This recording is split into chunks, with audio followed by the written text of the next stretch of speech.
उपस्थित जिन धर्म प्रेमी भव्य जीव हो, अनादिकाल से यह जीव संसार में अनेक प्रकार के दुखों का सामना करते आया है और उस संसार में अनादिकाल से संस्कार से जुड़ा हुआ जीव है। अनादिकालन संस्कार वशात मनुष्य पर्याय में आते ही यह जीव साधनों को जुटाने का प्रयत्न करता है। इस जीव का बचपन है, वह खिलौनों को इकट्ठा करने में जाता है। जवानी है, धन को जोड़ने में बर्बाद कर देता है। और बूढ़ापा है, वह बूढ़ापे में परिवार रिश्तेदारों को जोड़कर जिंदगी गुजारता है। सारा जीवन धन, परिवार, रिश्तेदारों को जोड़ने के कारण यह प्राणी धर्म से जुड़ नहीं पाता है, क्योंकि धर्म से जुड़ने के लिए अथक प्रयास करना पड़ता है। यह अवसर सिर्फ मनुष्य पर्याय में ही संभव होता है और इस पर्याय को पाने वाला ही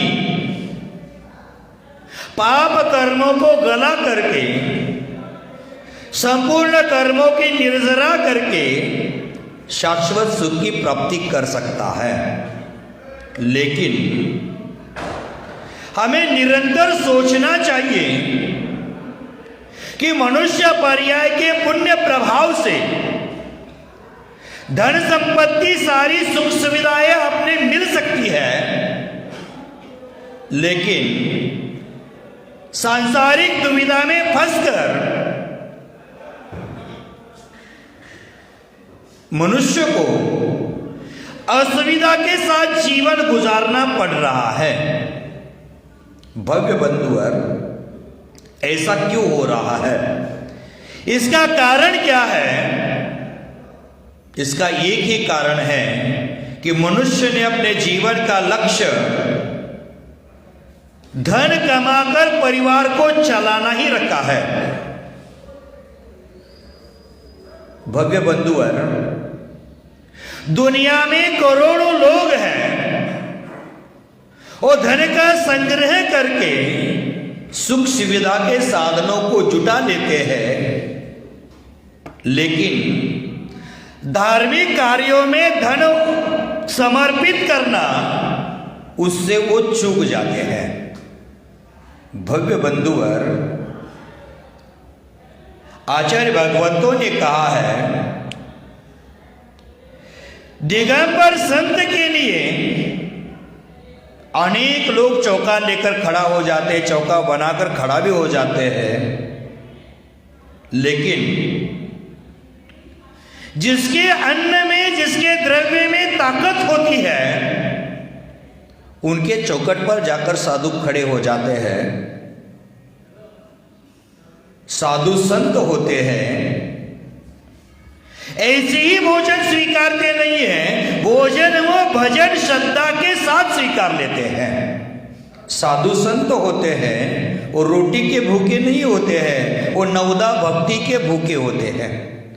जहां नवदा भक्ति मिलती है, वहीं जाकर मुनिराज खड़े हो जाते हैं और उसी घर को पवित्र कर देते हैं। भव्य बंधुवर, किसी कारणवशात कोरोना की महामारी के निमित्त साधु घर घर में चौके के लिए नहीं जा पाए। आप यहां व्यवस्था बनाए थे, समाज के लोग आकर ही कर रहे थे, बात अलग। लेकिन जैनाचार्यों ने कहा है, जिस घर में साधु के चरण नहीं पड़ते वो घर घर नहीं शमशान है। जिस घर में साधु के चरण नहीं आते, उस घर में रहने वाले व्यक्ति है वो जिंदा होकर भी मुर्दे के समान है। जैनाचार्यों की भाषा है, मेरी नहीं। तो आचार्य भगवंतों ने कहा है कि साधु जो होते हैं नवदा भक्ति के भूखे होते हैं, तो नवदा भक्ति के लिए हमारे धन का सदुपयोग करना चाहिए। सभी लोग धन तो कमाते हैं, लेकिन धन का सदुपयोग करना भी चाहते हैं, लेकिन जिसका धन ईमानदारी परोपकार के द्वारा कमाया होता है, वही धन धार्मिक कार्यों में स्वीकार किया जाता है। भारत में आज देखते हैं हजारों लाखों मंदिर है, लेकिन कुछ मंदिरों में ही श्रद्धालुओं की भीड़ देखी जाती है, भक्तों की भीड़ देखी जाती है। इसका कारण मात्र आस्था के साथ बनाया गया जो मंदिर है, श्रद्धा के साथ जो बनाया गया मंदिर है, वहां लोगों की भीड़ रहती है। करोड़ों रुपए लगाकर मंदिर को भव्य रूप दिया जा सकता है, लेकिन भव्यात्मा जीव वही झुकता है जहां परोपकार के साथ, न्याय निष्ठता के साथ कमाया हुआ द्रव्य है, आस्था श्रद्धा करुणा परोपकार के माध्यम से बनाया हुआ जिनालय है, जहां परमात्मा विराजमान है, वही आकर उन श्रद्धालुओं का मस्तक झुकता है। भव्य बंधुवर, हमें सोचना है कि हमारे जीवन में मंदिर तो निर्माण हो गया, उस मंदिर में कौन प्रवेश कर सकता है? अहंकार में आकर सामाजिक कार्य को कोई भी कर सकता है। लाखों करोड़ों का दान अहंकार के आड़ में छुपकर कोई भी कर सकता है, लेकिन धार्मिक कार्यों के साथ भगवान की पूजा अर्चना आराधना वही पुण्यात्मा जीव कर सकता है। अगर अनादिकाल के कुसंस्कारों का अंत करना चाहते हैं तो साधनों को जोड़ने पर ध्यान मत देना, क्योंकि साधन संसार को बढ़ाने के कारण है। अगर एक बार श्रद्धा के साथ, भक्ति के साथ, साधना के साथ, अंतरंग की विशुद्धि के साथ परमात्मा से जुड़ जाते हैं तो अपने मनुष्य भोग के कार्यों की पूर्णता हो जाती है। भव्य बंधु, आज वर्तमान में भारत देश में मंदिरों की संख्या तो बढ़ती जा रही है, लेकिन मंदिरों में आने वालों की संख्या घटती जा रही है। पूजा अर्चना करने वालों की संख्या घटती जा रही है। हम भी मंदिर में आए और मंदिर में श्रद्धा भक्ति के साथ आए, श्रद्धा समर्पण की विधि जो बताई है उसके साथ मंदिर आए तो हमारा मंदिर भी मधुबन से सुंदर बन सकता है। भव्य बंधुवर, साधनों का अंत संस्कारों को जन्म देता है। श्रद्धा भक्ति और समर्पण भगवान की भक्ति में रंग भर देता है। भगवान भूखे हैं सच्ची भावना के, भगवान भूखे हैं सच्ची भावना के, इसलिए परोपकार की वेदी पर परमात्मा विराजमान होते हैं और वह परमात्मा हमारे अंतर हृदय में विराजमान करना है। भगवान की भक्ति करना है, भगवान की अर्चना करना है, वो उनके गुणों को प्राप्त करने के लिए करना है, दिखावे के लिए नहीं। हम आज मंदिर में आते हैं, भगवान की पूजा करते हैं और भगवान की उपासना का मूल उद्देश्य है वो वीतरागता की प्राप्ति है, उससे हम चूक जाते हैं। क्योंकि वीतरागता के सामने हम विकारों की पूर्ति के लिए आते हैं, इच्छाओं की पूर्ति करने के लिए आते हैं, लेकिन भगवंतों ने विकारों को और इच्छाओं को, संपूर्ण दुर्बलताओं को जिन्होंने जीत लिया है वह हमारे आराध्य है, वही हमारे भगवान है। और उन भगवान की पूजा करने मंदिर जी में आते हैं। कल हमारे पूजन का विषय चल रहा था, उसमें 4 बातों पर ध्यान देने के लिए मैंने चर्चा ने कहा था। पूज्य कौन है, पूजक कौन है, पूजा क्या है और पूजा का फल क्या है, इन 4 बातों पर ध्यान देना अत्यंत आवश्यक है। हमारे लिए पूज्य कौन है? जो वीतरागी हैं, जिन्होंने संपूर्ण दुर्बलताओं का अंत कर दिया है, जिन्होंने विकारों का नाश करके आत्म गुणों का विकास कर दिया है, वही हमारे लिए पूज्य है। उसको पंच परमेश्वरी कहो, नवदेवता कहो, ये हमारे लिए आराध्य है, ये हमारे लिए पूज्य है। देव शास्त्र गुरु हमारे लिए पूज्य है, यही हमारे लिए आराध्य वीतरागी है, जिनके अंतरंग में कोई भी राग द्वेष का अंश भी नहीं है, वो हमारे लिए पूज्य है। तो भगवान कैसे होते हैं? पूजा हमें हमेशा वीतरागी की करते रहना चाहिए, और वीतरागता की पूजा करने के भाव अंतरंग में जब आते हैं तो हमारे अंतर हृदय में जो वीतराग भाव है उसका पोषण हो जाता है, उसकी पुष्टि हो जाती है। और सरागी की पूजा करने से सरागता का पोषण होता है। ध्यान रखना है, हमने अनादिकाल से संसार में भ्रमण करते हुए रागियों की पूजा की, रागियों की उपासना की, लेकिन आज वर्तमान में सौभाग्य से हमें वीतराग का सानिध्य मिला है। वीतरागता की पूजा अर्चना करने का, आराधना करने का हमें अवसर मिला है, हम उन वीतराग की आराधना करें। भक्तांबर में आपने सुना होगा, ये भगवान मार्तुंग स्वामी कहते हैं, ये भगवान आपका दर्शन करने के पहले मैंने हरिहरादि देवों का दर्शन किया, अच्छा ही हुआ, क्योंकि अब आपका दर्शन करने के बाद मेरा मन उनका दर्शन करने में लगेगा नहीं। जैसे एक बार मीठा पानी जो पी लेता है, शीर समंदर का पानी जो प्राशन कर लेता है, वह पुनः खारे समंदर, लवण समंदर का पानी पसंद नहीं करता है। उसी प्रकार हमने और आपने अनादिकाल से हरिहरादि देवों का, रागे द्वेषी देवों का बहुत बार अर्चना कर लिया, वंदना कर लिया, पूजन कर लिया।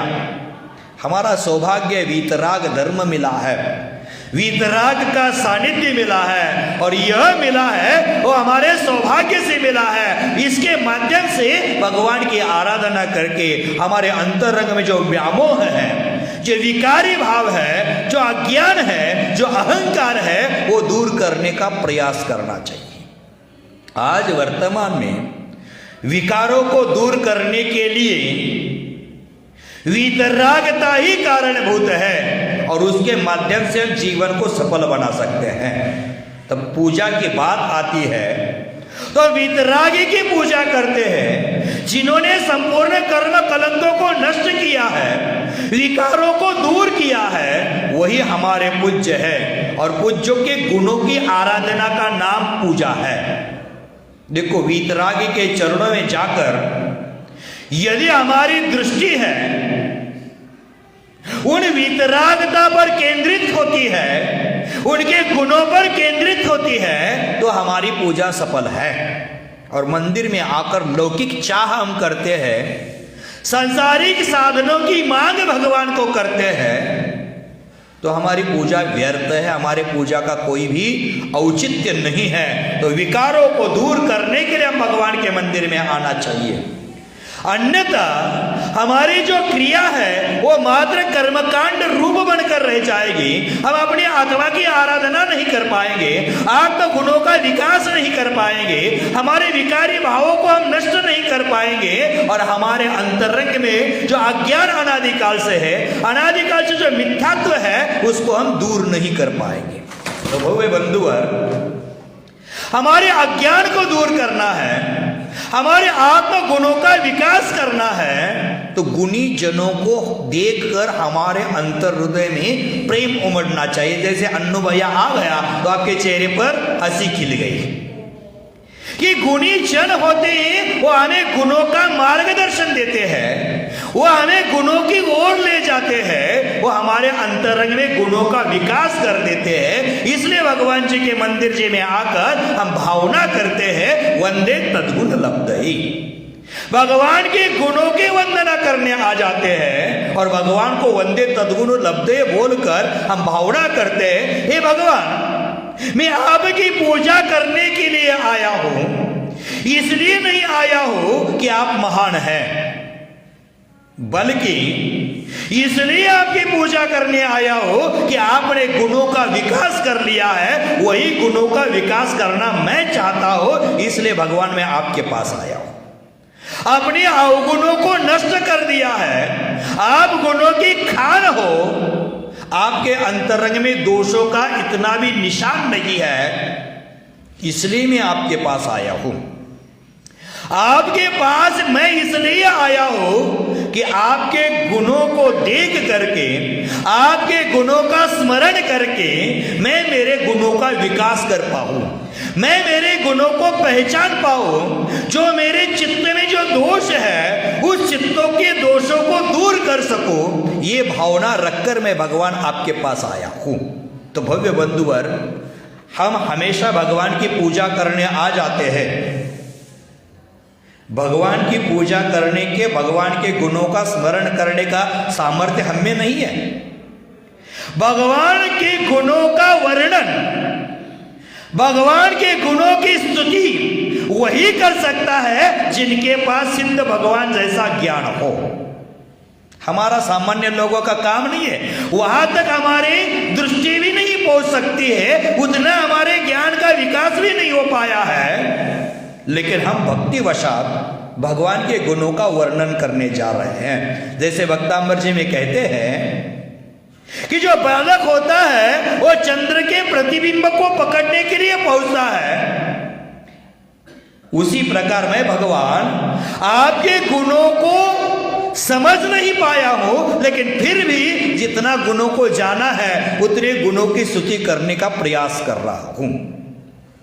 2 दिन के बाद सिद्ध चक्र आराधना प्रारंभ हो जाएगी। सिद्धों के गुणों की पूजा हम कर लेंगे। पहले दिन 8 अर्घ्य चढ़ा लेंगे, दूसरे दिन, तीसरे दिन, चौथे दिन, 5वें दिन, छठे दिन, बढ़ता बढ़ता जाएगा गुणों का संख्या, अर्घ्यों का संख्या बढ़ता जाएगा। जिस प्रकार अर्घ्य की संख्या बढ़ती जाती है, उसी प्रकार हमारी विशुद्धि की संख्या भी बढ़नी चाहिए। लेकिन हम जैसे जैसे अर्घ्य की संख्या बढ़ती जाती है, वैसे वैसे थक जाते हैं। ये कतई अच्छा नहीं होता है। जैसे जैसे गुणों की संख्या बढ़ गई, अर्घ्यों की संख्या बढ़ गई, उसी प्रकार हमारी विशुद्धि भी बढ़ना चाहिए। वही पूजा हमारे लिए सफलता का साधन बनती है। तो भव्य बंधुवर, भगवान की पूजा है ऊपर ही नहीं करना है, वो हमारा उद्देश्य होना चाहिए उनके गुणों को प्राप्त करने का। जैन दर्शन में बहुत सारे आचार्य भगवान महावीर स्वामी को मोक्ष होने के बाद हुई, उसमें महान महान आचार्यों की बहुत लंबी चौड़ी लिस्ट है। जैसे भूतबली आचार्य है, पुष्पदंत आचार्य है, मारतुंग आचार्य है, पूज्यपाद आचार्य है, कुंद आचार्य है, बहुत सारे आचार्य हो गए। लेकिन उन आचार्यों की श्रेणी में अग्रणी आचार्य है जो साधुवाद की सिंह गर्जना करते थे, सामान्य जनमानस में भक्ति की गंगा अवतरित करते थे। वो महान आचार्य समंत भद्र आचार्य, उन्होंने जितने भी ग्रंथ लिखे हैं वो भक्ति प्रधान ग्रंथ लिखे हैं, मात्र एक रत्नकरंडक श्रावकाचार्य को छोड़ करके।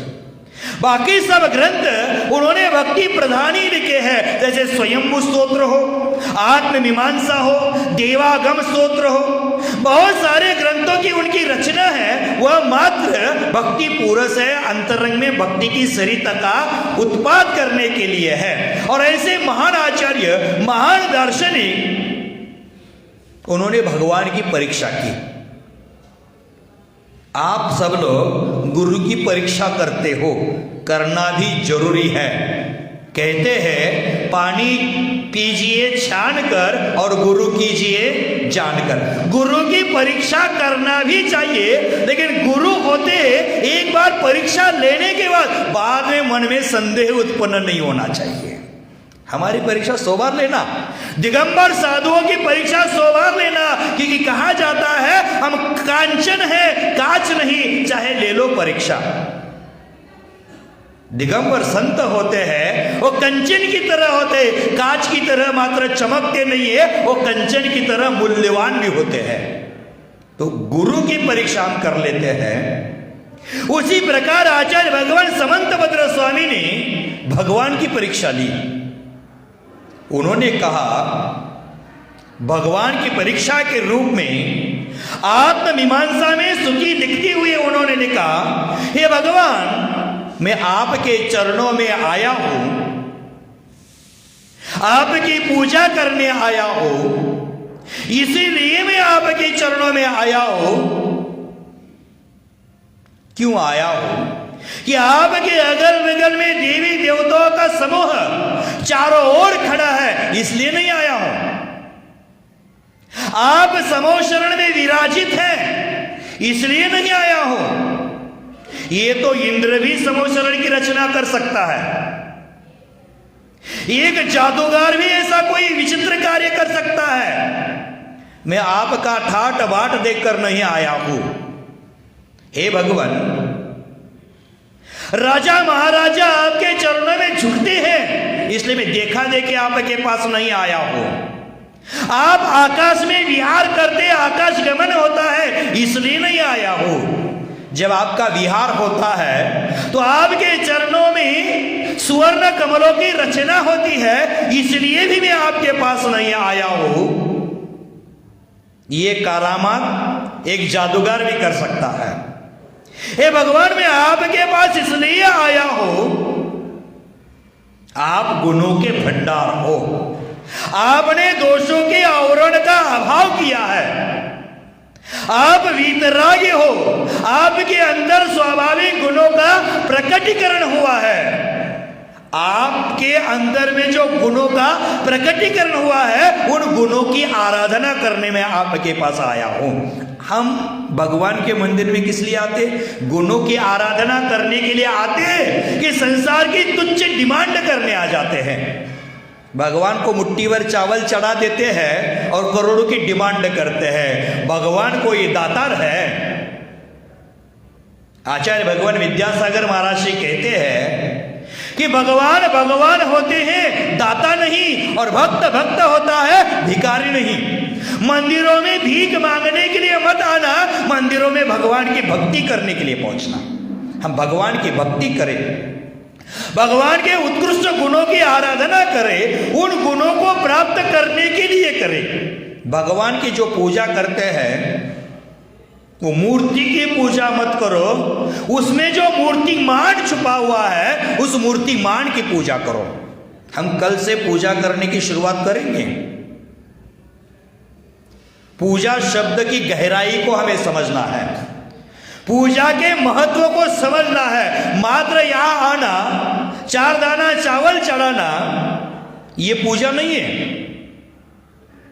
मात्र यहां आना, जल चंदन अक्षर आदि चढ़ाना, ये पूजा नहीं है। पूजा की गहराई को समझना है। और ये पूजा शब्द है, पूर्ण धातु से बना हुआ है, और मात्र हम पूर्ण धातु में से पू शब्द निकाल देते हैं, उसका अर्थ समझ लेते हैं। तो पू का अर्थ होता है पवित्र होना, मांझना, उपाय ढूंढना, पटकना, परिमार्जन करना, अनेक प्रकार के अर्थ है। जैसे संस्कृत में एक सुभाषित कहते हैं, एक शब्दशात अनेक अर्थत्वात्, एक शब्द के अनेक अर्थ होते हैं।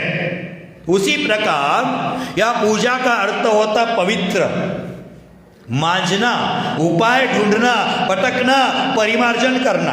अब पूजा का अर्थ पवित्र है, तो पवित्रता की पूजा करके स्वयं को पवित्र होना है।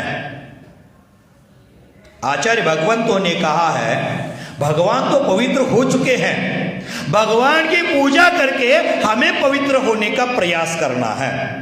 जैसे घर में हम कोई भी व्यंजन मिष्ठान्न बनाना है तो पहले बर्तन को मांजते हैं, उसी प्रकार हमारे गुणों का विकास करने के पहले हमारे मन को मांझना आवश्यक है, हृदय को मांझना आवश्यक है, और वो मांझने की क्रिया भगवान की पूजा कर देती है। उपाय ढूंढना है। जैसे भगवंतों ने कर्मों का नाश करने का उपाय ढूंढकर उसका अमल अपने जीवन में किया और कर्मों का नाश किया। उसी प्रकार हमें भी उपाय ढूंढना है। जैसे व्यापार करने का उपाय ढूंढते हैं, कौन से गांव में कौन सा व्यापार चलेगा, और उपाय ढूंढते ढूंढते आपके पूर्वज राजस्थान से जियागंज में आ गए, क्योंकि व्यापार करने के लिए हमने जगह ढूंढ ली। जैसे कहा जाता है, महाराष्ट्र के लोग कहते हैं, जहां ना पहुंचती बैलगाड़ी वहां पहुंचता मारवाड़ी।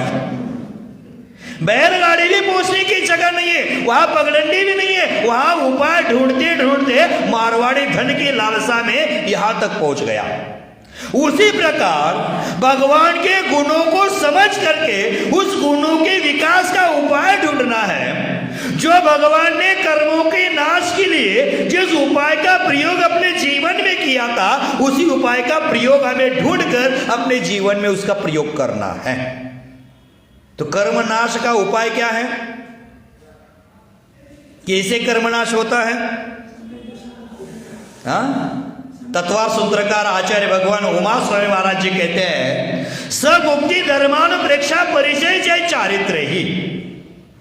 3 गुप्तियों के द्वारा समितियों का पालन करके 10 प्रकार के धर्म, 12 प्रकार के अनुप्रेक्षा, 22 प्रकार के परिचय आदि के द्वारा हम कर्मों का संवर करके तपादि के माध्यम से कर्म की निर्जरा कर सकते हैं। चारित्र के माध्यम से कर्म की निर्जरा होती है। शुद्ध निजात्मा का अनुभव करने से कर्म की निर्जरा होती है।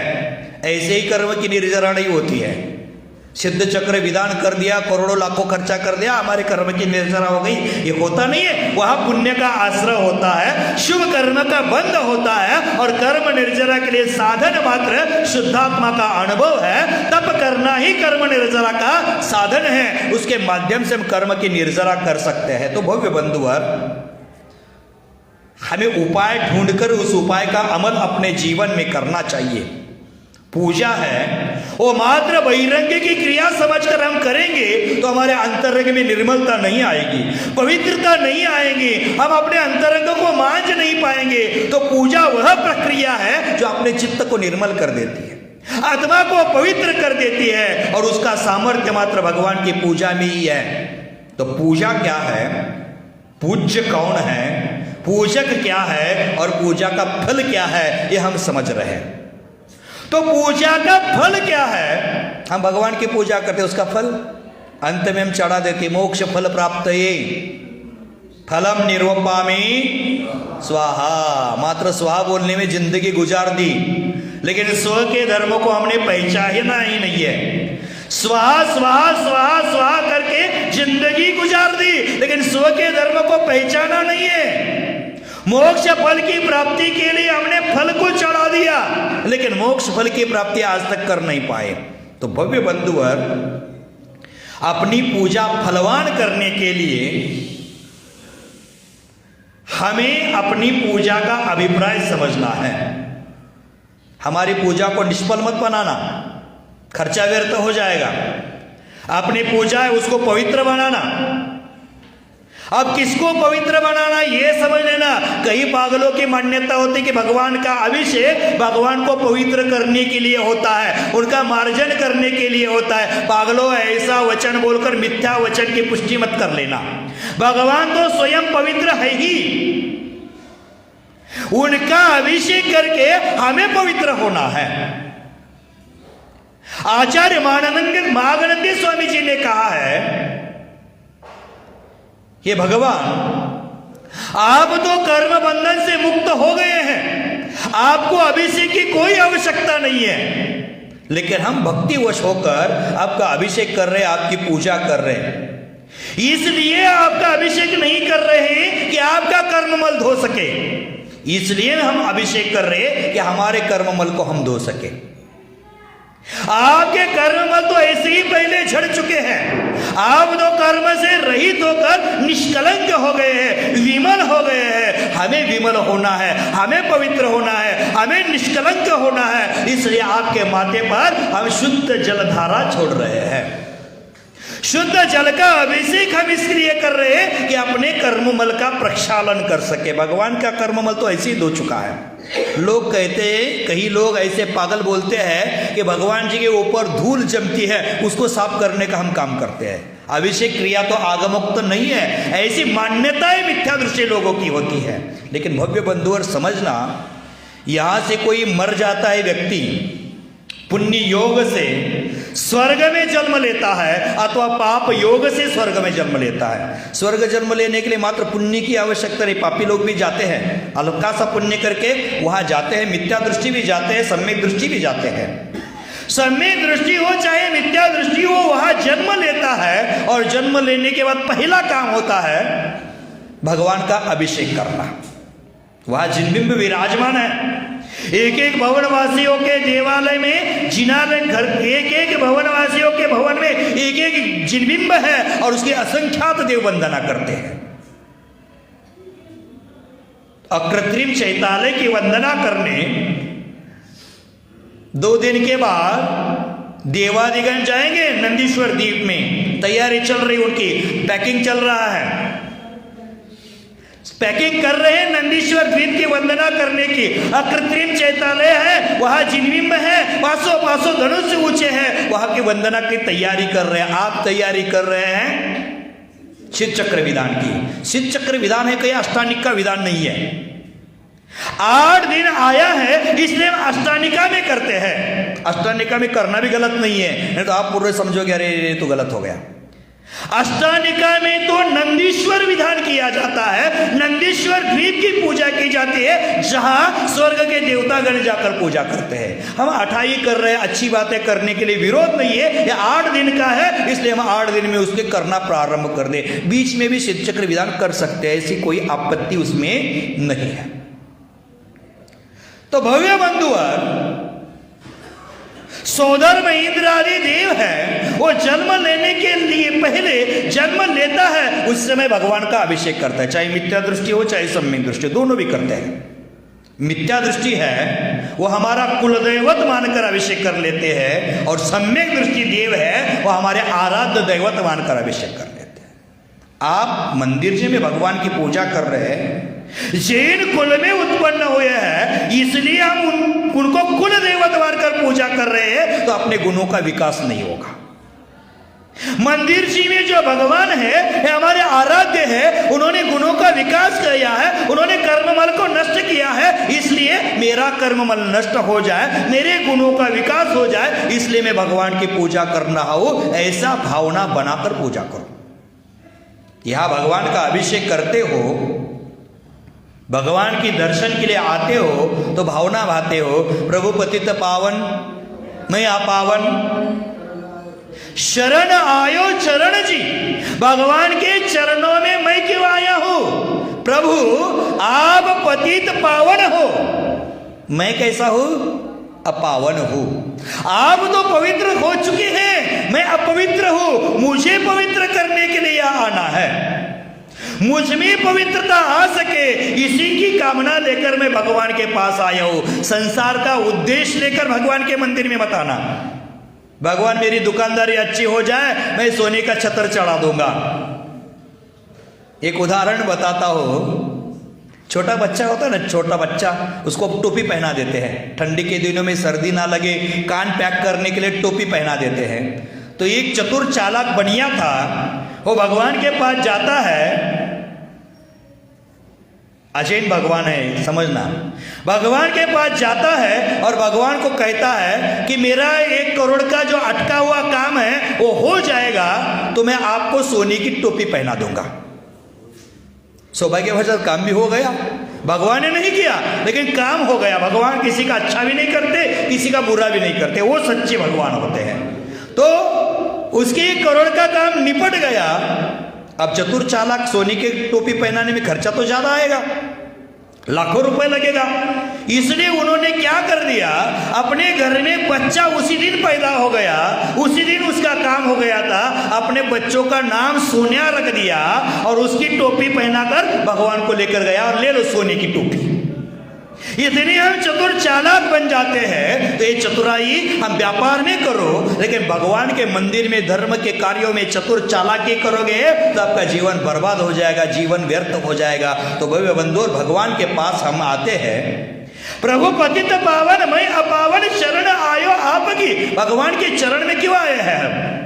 कुछ सांसारिक लाभ लेकर, सांसारिक लालसा लेकर, तुच्छ वस्तुओं को मांगने के लिए। मैं बार बार कहता हूं, भगवान के पास आकर सांसारिक कामना की मांग करना माने भगवान की वीतरागता नष्ट करना है।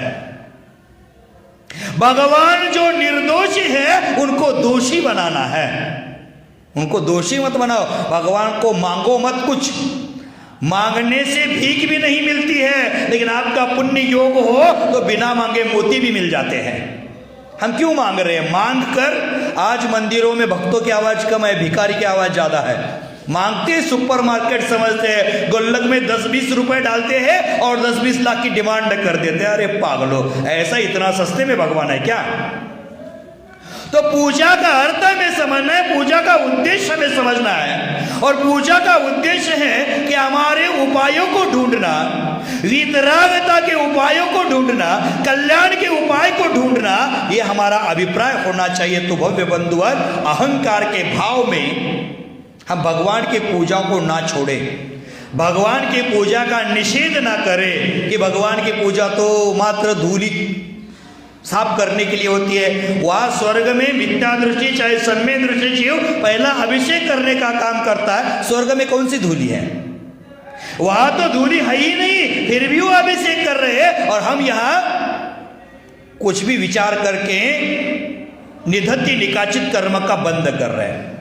हमारे जीवन का ध्येय भगवान बनना है, लेकिन हमें समझना है भगवान बनने के लिए भक्त बनना पड़ेगा। जैसे माँ बनने के लिए पहले शादी करनी पड़ती है, घर में प्रवेश करने के लिए पहले आंगन में आना पड़ता है, गुरु बनने के पहले शिष्य बनना पड़ता है, उसी प्रकार भगवान बनने के पहले भक्त बनना पड़ता है। ऐसा कोई पागल होगा मैं शादी नहीं करूंगी और मैं बाप बनूंगा अथवा माँ बनूंगी, ये असंभव है। तो आचार्यों ने कहा है हमें भगवान बनने के पहले भक्त बनना पड़ेगा। जैसे आपने एक नई कार खरीदी है धनतेरस में, आपको चलाना नहीं आता है, चलाना सीखना है, तो क्या करते हैं?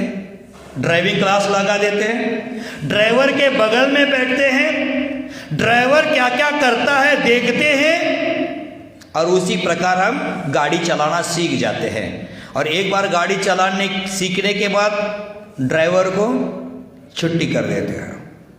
ये ड्राइवर को रखते हैं, क्या करते हो? छुट्टी कर देते हैं। उसी प्रकार ड्राइविंग सीखने के बाद ड्राइवर को हमने छोड़ दिया, उसी प्रकार रोज भगवान के बगल में आकर हम भगवान बनने की कला सीखने आते हैं। जैसे ड्राइवर के बगल में बैठकर ड्राइविंग सीख गए, उसी प्रकार भगवान के बगल में खड़े होकर हम भगवान बनने की कला सीखने यहाँ आ जाए। और एक बार भगवान बन जाएंगे तो भगवान बाकी आप अपने आप सूझ जाते हैं। भव्य बंधुवर, किसी आराध्य को आदर्श बनाए बिना आज तक ना कोई भगवान बना है ना कभी बन सकेगा। भले तीर्थंकर महापुरुष क्यों ना हो, उनको भी आदर्शों का आदर्श अपने जीवन में लेना पड़ा। इसलिए दीक्षा के समय उनको भी बोलना पड़ा नमः सिद्धेभ्यः। सिद्ध भगवान को आदर्श मानकर उनके आदर्शों पर वो चलना प्रारंभ कर दिए, तब जाकर वो आदर्श बन गए। आज वर्तमान में हमें आदर्श करना है, आज वर्तमान में हमें भी आदर्श देखना है। आदर्श का मतलब एक दर्पण भी होता है, आईना भी होता है। उस दर्पण के पीछे पागल मत होना। दर्पण के बहुत अर्थ है, दर्पण भी कहते हैं, आदर्श भी कहते हैं, आरसा भी कहते हैं, मिरर भी कहते हैं, सविता भी कहते हैं। सविता का अर्थ भी सविता का अर्थ सूर्य होता है, गलती से बोल गया। माने दर्पण है, उसके अनेक अर्थ हो जाते हैं। उसी प्रकार आदर्श भी बोलते हैं दर्पण को। तो हमारे जीवन में भी किसी ना किसी का आदर्श होना चाहिए, जिन आदर्शों के पथ पर चलकर हम भी एक दिन आदर्श बन सके। आज वर्तमान में भगवान को आदर्श मानकर हम चले, अगर वर्तमान में भगवान को आदर्श मानकर चल नहीं सकते हैं तो आज वर्तमान के वर्धमान हमारे और आपके लिए आदर्श स्वरूप गुरु विद्यासागर जी का आदर्श मानकर उनके पद चिन्हों पर चलना प्रारंभ कर दो। आपके जीवन का विकास, आपके गुणों का विकास अवश्य भावी हो जाएगा। तो भव्य बंधुवर, हम जब भगवान की पूजा करते हैं उस पूजा की वृत्ति को भी समझना है, पूजा के अर्थों को भी समझना है, और पूजा का दूसरा अर्थ विवेक भी होता है।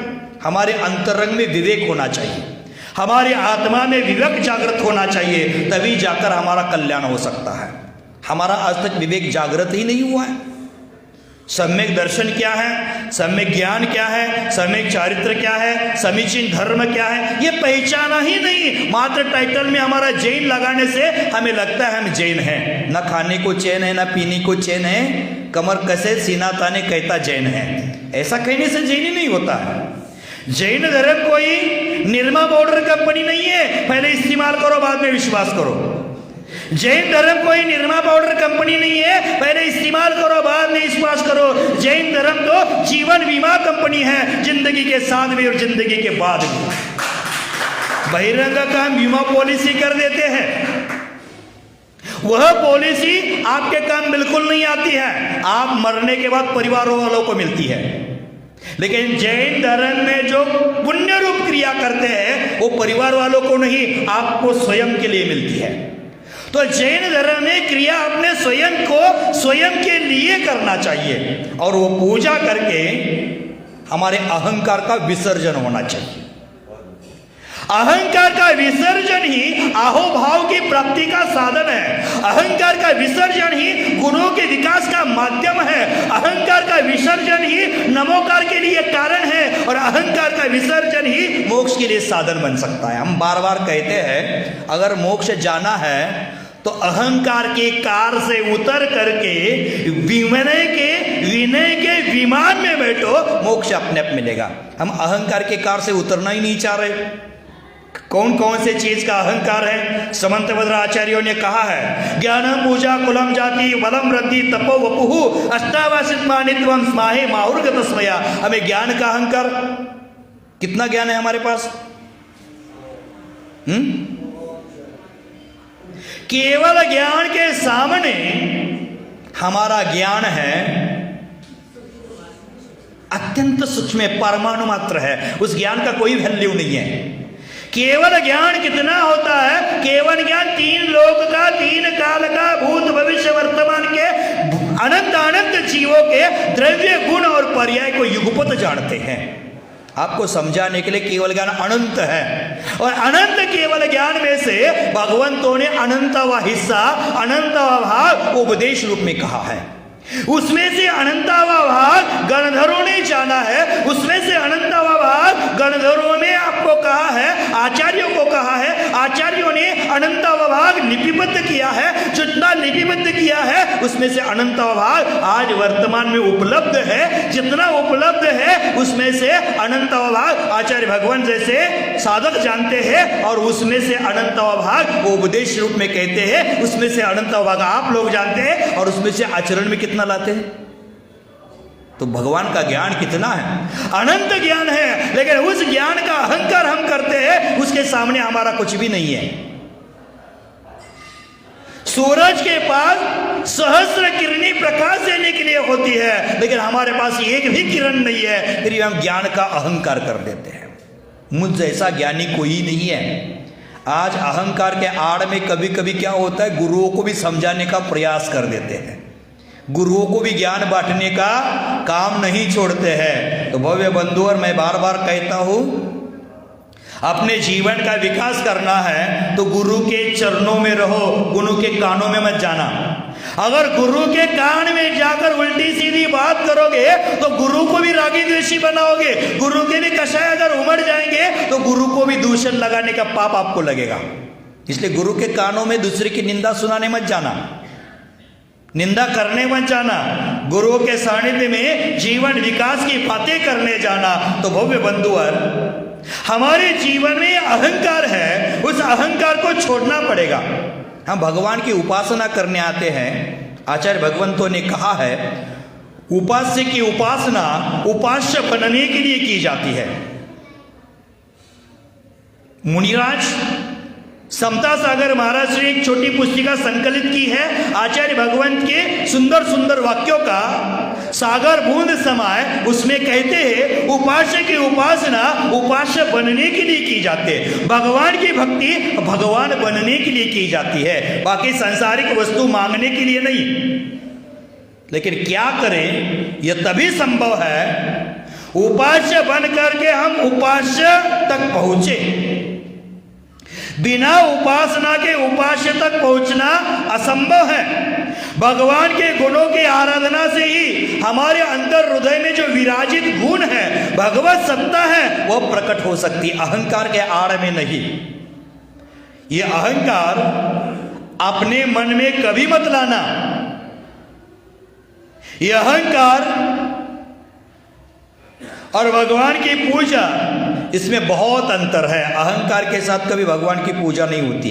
जैसे अंधकार के पास कभी प्रकाश नहीं रहता है, शेर के बगल में कभी बकरी खड़ी नहीं होती है, उसी प्रकार अहंकार के साथ भगवान की पूजा हो नहीं पाती है। तो भगवान की पूजा करना है, यह भगवान की पूजा भगवान बनने का धैर्य रखकर करना है, तभी जाकर हम भगवान की पूजा का सफल अर्थ क्या है ये समझ पाएंगे।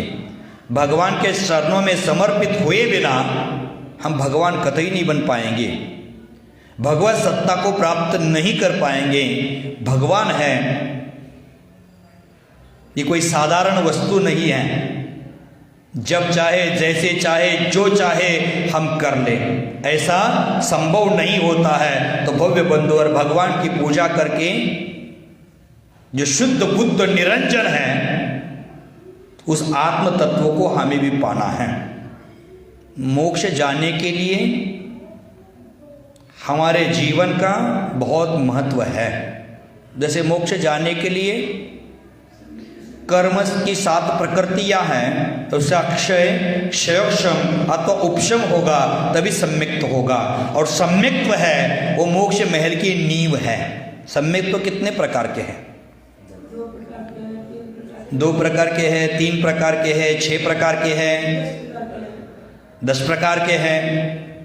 सम्यक्त्व की महिमा को हमें जानना है।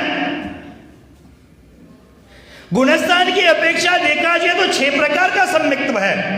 मिथ्यात्व सम्यक्त्व है, सासाधारण सम्यक्त्व है, मिश्र सम्यक्त्व है, उपशम सम्यक्त्व है, क्षयक्षमिक सम्यक्त्व है, तो वेदक सम्यक्त्व है और शायिक सम्यक्त्व है। लेकिन मोक्ष जाने के लिए औपशमिक सम्यक्त्व काम नहीं आएगा। परंपरा से आ सकता है लेकिन साक्षात नहीं। क्षयक्षमिक सम्यक्त्व का काल 66 सागर है, वो भी हमारा काम नहीं आएगा। लेकिन शायिक सम्यक्त्व है, वो हमें मोक्ष में साक्षात कारणभूत है। 9 शायिक लब्धि होती है, वो भी प्रकट हो जाएगी। शायिक सम्यक्त्व है, और शायिक सम्यक्त्व होता कैसे है, होता कहां है? तो आचार्य भगवंतों ने कहा है, ये शायिक सम्यक्त्व की उपलब्धि केवली अथवा शुद्ध केवली के पादमूल में ही होती है। आज कोई महानुभव है, गद्दी पर बैठकर आत्मानुभव कर रहे हैं, ऊपर एसी पंखा खोल करके थम्सअप की बोतल लेकर, नाश्ता की प्लेट लेकर उनको घर में आत्मानुभव हो रहा है, उनका वो पागलपन है। साधुओं की जिंदगी गुजर गई जंगलों में, उनको साधन नहीं हो रहा है और उनको चतुर्थ गुणस्थान में सब कुछ हो रहा है। ये उनका अज्ञान है। जैसे कहा जाता है शायिक सम्यक दर्शन है, और शायिक सम्यक दर्शन भी केवली अथवा शुद्ध केवली के पाद मूल में गए बिना होता नहीं है। तो आपको शुद्धात्मा का अनुभव भगवान की भक्ति किए बिना, आपके गुणों का विकास भगवान की पूजा किए बिना कैसे हो पाएगा? भगवान की पूजा ये पहली सीढ़ी है। श्रावक धर्म की आवश्यक कार्यों में पहला कर्तव्य है, वहीं से अपने धर्म की शुरुआत होगी। पहली क्रिया छोड़कर हम एकदम अंतिम क्रिया करने जाएंगे तो पागल हो जाएंगे। जैसे नर्सरी का बच्चा, प्ले ग्रुप का बच्चा एकदम सीधा 12th में ले जाएंगे तो, डिग्री के कॉलेज में भेजे तो कुछ नहीं समझ पाएगा। उसी प्रकार हमारे जीवन में जो शायिक सम्यक दर्शन है, वो केवली शुद्ध केवली भगवंतों की आराधना करने के कारण, उनके चरणों में अपने जीवन को समर्पित करने के कारण खो जाता है। तो इसीलिए भक्तों को भगवान के चरणों में अपना जीवन समर्पित करना चाहिए। द्रव्य क्या चढ़ते हैं, कितना चढ़ाते हैं, ये महत्वपूर्ण नहीं है। द्रव्य मात्र माध्यम है। इसका मतलब द्रव्य चढ़ाना नहीं है, ऐसा भी नहीं है। कई पागल लोग होते हैं, मैंने पूछा आहार क्यों नहीं देते, मारे हम बगल में खड़ा होकर देखते हैं ना, भाव करते हैं, अनुमोदना करते हैं। पूजा क्यों नहीं करते, हम अनुमोदना कर सकते हैं, अनुमोदना करते हैं। अनुमोदना किसके लिए है, जो कर नहीं सकते हैं, जो लंगड़ा है, लूला है, अंधा है अथवा हीन कुल में उत्पन्न हो गया है, वो भगवान का अभिषेक नहीं कर पाता है। आप तो करने लायक है फिर भी नहीं करते, और क्या बोलते, अनुमोदना कर रहे हैं। देखो आचार्य भगवान वीरसेन स्वामी ने धवलादि ग्रंथों में कहा है, गुरुओं को आहार वही दे सकता है जिनको नरक त्रियंच आयु का बंध नहीं हुआ है। जिनको नरक त्रियंच आयु गति का बंध हो चुका है, वो बगल में खड़ा होकर गुरुओं का आहार देखेगा, लेकिन देने के भाव नहीं होगी। सोच का कपड़ा पहनकर भी चौके में आएगा, खड़ा होगा, लेकिन एक ग्रास देने की भावना उसकी नहीं हो पाएगी। क्यों, नरक त्रियंच आयु का बंध हो चुका है। बचे बहुत कुछ कम दिन है। चतुर्मास तो ऐसे ही निकल गया, कोरोना के कारण बहुत सारे बंधन चौके में भी थे। इतने ही लोग आना है, इतने ही लोग आहार देना है, सावधानी के साथ आना है, चौके में आने के पहले क्वारंटाइन रहना है, आदि आदि सब सूचनाओं का, सब गाइडलाइंस का आपने पालन कर दिया। लेकिन अब कोई स्थिति हमेशा एक जैसी नहीं रहती है, शिथिल तो हो ही जाती है। जैसे नदी का पानी है, हर जगह उतनी ही गहराई हो ये संभव नहीं है, ऊंचा नीचा जरूर हो जाता है। लेकिन पानी की गहराई में ऊंच नीचता आती है, लेकिन पानी के ऊपर में कभी ऊंच नीचता नहीं, वो समान पैरेलल में रहता है। उसी प्रकार आपकी भक्ति में गहराई ऊंचाई कम बेसी हो सकती है, लेकिन गुरु भक्तों की ओर अलग अलग दृष्टि से देखते नहीं है, सबको एक जैसा देखते हैं, वो गुरु हुआ करते हैं। तो बहुत कारण थे आप आहार दे नहीं पाए, अब बचे बहुत कुछ कम दिन है, उसमें अपनी परीक्षा कर लेना कि हमें नरक त्रियंच आयु का बंध हुआ है कि नहीं हुआ है। मैं तो कहता हूं वो हाथ नहीं सर्प का फना है जिसने आज तक गुरुओं के हाथ पर आहार नहीं दिया। हमें अपने जीवन का परीक्षण करना है। तो आचार्य भगवंतों ने कहा है कि हमें अनुमोदना मात्र नहीं है, क्रिया भी करना चाहिए। जो लोग कहते हैं हम क्रिया करेंगे, क्रिया नहीं करेंगे, अनुमोदना करेंगे, तो आप लोग ये भी कर लेना, दूसरा बगल वाला कोई भोजन कर रहा है उसकी अनुमोदना करना, खाना मत। ये संभव नहीं है। तो भव्य बंधुवर, आज चर्चा चल रही थी कल से, पूज्य कौन है, पूजक क्या है, पूजा क्या है और पूजा का फल क्या है। पूजा करते समय चार बातों का ध्यान, पूजा करते समय पूजा के अंग जो 5 है उसका भी विचार, आह्वानन, स्थापन, सन्निधिकरण, पूजन, विसर्जन। हम विसर्जन तो याद है, बिना जाने वा जान कह रही टोड़ जो कोय, ये नहीं। हमारे लिए पूजा का विसर्जन नहीं करना है, हमारे लिए पूजा के विसर्जन के साथ साथ कसायों का विसर्जन करना है। तो आचार्य भगवंतों ने कहा है कि आह्वान, स्थापन, सन्निधिकरण है, पूजन है, विसर्जन है। हम अष्टद्रव्य की पूजा करते हैं, लेकिन अष्टद्रव्य की पूजा के पहले अभिषेक पूर्वक ही पूजा कही है। बिना अभिषेक की पूजा मत कर लेना। अभिषेक पूर्वक ही पूजा जैन परंपरा में मान्य है, आगम से सहमत है। अगर कोई अभिषेक के लिए अनुकूल नहीं है वो बिना अभिषेक के कर सकता है, लेकिन अभिषेक की अनुकूलता जिसमें है वो अभिषेक के बिना पूजा नहीं करना चाहिए। अब माता बहनें, हम यहाँ बहुत बार बोले हैं कि आपके यहाँ अभिषेक के लिए बहुत लेट होता है, 7, सवा 7, 7:30 बजे अभिषेक होता है। उसके पहले माता बहनें कहीं पूजा भी कर लेती है। अभिषेक के बिना पूजा आगम सम्मत नहीं। पहले अभिषेक देख लो, कर लो, और बाद में नहीं करना है। जैसे कोई लोग कहते हैं कि जिनेंद्र देव का अभिषेक क्या करना है, वो तो भगवान बन चुके हैं, केवल ज्ञान हो चुका है, वो तो मोक्ष गए, उनका अभिषेक क्या करना है। उनका वो अज्ञान है। भगवान का अभिषेक तो जन्म के समय में करते हैं, जन्माभिषेक करते हैं, अब क्या अभिषेक करना है, ऐसी सोच लोगों की हो जाती है। लेकिन सोचना है। जैनाचार्यों ने जैनागम में मात्र जन्माभिषेक नहीं कहा है, 5 प्रकार के अभिषेक का वर्णन आया है। 4 है वो भगवान के संबंधित है और 1 है देवों के संबंधित है, स्वर्ग के देवताओं के संबंधित है। एक देवाभिषेक होता है, वो स्वर्ग के देवताओं का होता है। जब स्वर्ग का जीव कोई स्वर्ग में उत्पन्न होता है तो अन्य देवी देवता आकर जन्मोत्सव मना देते हैं उनका, और उसका अभिषेक कर लेते हैं, सिंहासन पर आरूढ़ करके उनका स्नान करवाते हैं। वो देवों का अभिषेक होता है। शॉर्ट में खत्म कर रहा हूं, समय हो गया है मेरा। बाद में जन्माभिषेक होता है। भगवान के जन्म कल्याणक के समय महामहोत्सव पूर्वक सौधर्म इंद्रादि देवों के द्वारा पाणुक शिला पर किया जाता है, वो जन्माभिषेक है। बाद में राज्याभिषेक होता है। जब किशोर अवस्था को छोड़ करके युवा अवस्था में तीर्थंकर होते हैं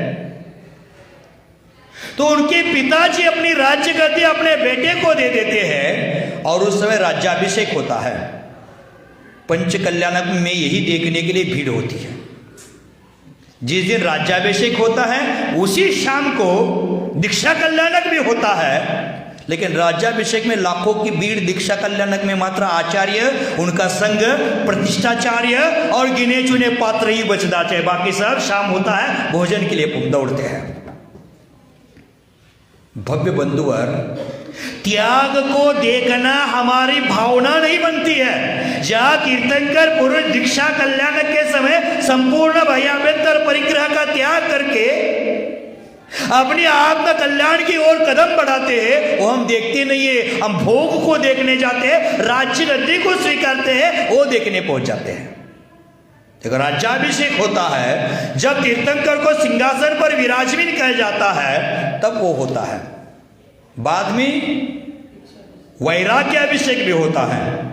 जब तीर्थंकरों को वैराग्य होता है, दीक्षा की भावना उनके मन में आ जाती है, दीक्षा के लिए तैयार हो जाते हैं, तब एक बार अभिषेक होता है, उसको वैराग्य अभिषेक कहते हैं।